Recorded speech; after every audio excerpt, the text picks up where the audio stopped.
Welcome to Nandini சமையல். எனக்கு என்ன வீடியோ பார்க்க போறேன்னா, முடக்கத்தான் கீரை ரசம். முடக்கத்தான் கீரை வந்து ரொம்ப உடம்புக்கு நல்லதுங்க. இந்த முடக்குவாதம், முட்டி வலி, கால் வலிலாம் இருக்கு இல்லைங்களா, அந்த மாதிரி இருக்கவங்கள வாரத்தில் 2 நாளைக்கு கூட ரசம் வச்சு சாப்பிட்லாங்க. ரசம் எப்படி வைக்கலாம் பார்க்கலாம் வாங்க. புளி கரைச்சி வச்சிருக்கிறேன். ஒரு புளி கரைச்சி வச்சுட்டு அதில் தக்காளி பழம் போட்டிருக்கேன். அது 1 ஸ்பூன் மிளகு, 1 ஸ்பூன் ஜீரகம், கொத்தமல்லியும் கருவேப்பிலையும், பூண்டு, காஞ்ச மிளகா, முடக்கத்தான் கீரை அலசி வச்சிருக்கிறேன், பெருங்காயம், மஞ்சள் பொடி, தக்காளி இப்படி நசுக்கிக்கலாம். மஞ்சள் பொடி போட்டுக்கலாம்.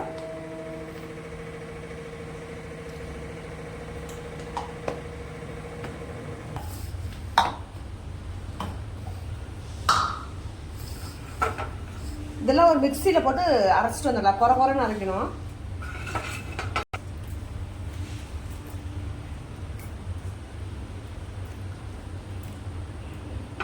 இந்த கருவேப்பிலையும் மல்லி தண்ணி இது ரசத்தில் அப்படியே போட்டுக்கலாம். இது குறைன்னு அரைச்சிட்டாங்க. இந்த முடக்கத்தான் கீரையும் அரைச்சிக்கலாங்க.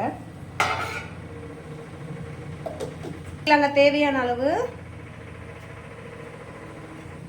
கடுகு போட்டுக்கலாம்.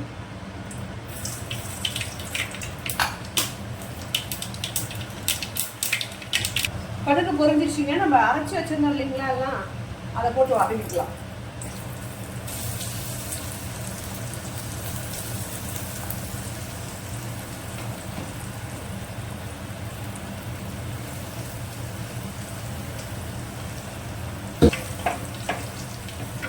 ஏன் வதக்குறேன்னா, முடக்கத்தான் கீரை வந்து கசப்பு இருக்கும், அதனால லைட்டா வதக்கிக்கங்க.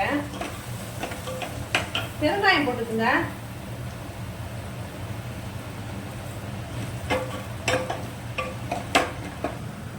ரசத்துக்கு தேவையான அளவு உப்பு போட்டுக்குங்க.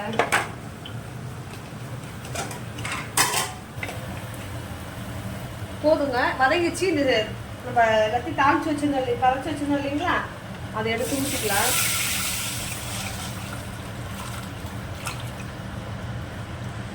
கொதிக்கணுங்க. அந்த ரசம் மாதிரி ஒரு கொதி வந்ததுக்கு அப்புறம் ஆஃப் பண்ணக்கூடாது. இது ஒரு 5 மினிட்ஸ் கொதிக்கணுங்க. போட்டு மூடி போட்டு வச்சிடலாங்க. நல்லா கொதிச்சு ரசம் நல்லா கொதிச்சுங்க. இந்த ஸ்டேஜில் ஆஃப் பண்ணிடலாங்க.